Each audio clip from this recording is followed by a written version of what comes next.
bugün 3 yil to'libdi. Lekin nazarimda Odilsuqul 30 yillik bir natijaga erishganga o'xshaydi.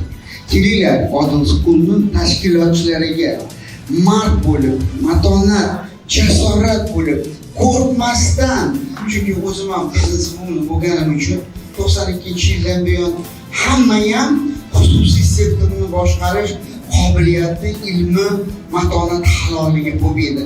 Shu birinchi qarsakda muhtaram prezidentimizga qarsak chalsak arziydigan.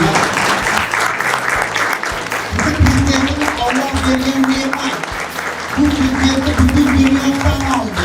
Mana bugun matematika maktabining diplomatlarini ertaga Oksford universiteti, Shved universiteti, Kanada, Amerika, Angliya universitetlarida ko'rish bizga nasib qilsin.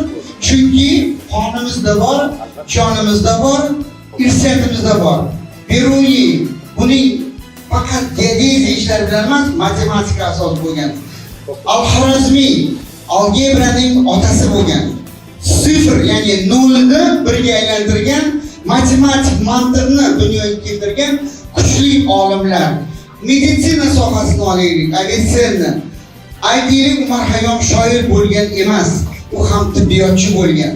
Bugun O'zbekistonning ikkita sivilizatsiyasi mukammal aynan asosda matematik mantiq borligining natijasi. Bugun aynan matematika maktabini hozir burada ko'rib sifrlarni ko'zimga yosh kelib ketdi. Nega?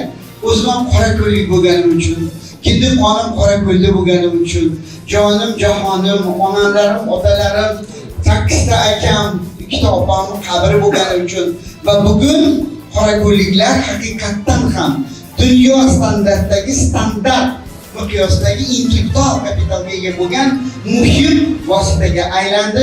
Shuning uchun o'ylaymanki, o'g'lim bu yoqqa keling, men o'g'limni ertaga vazir ko'raman, senat ko'raman. Haqiqatda bo'ladi ham.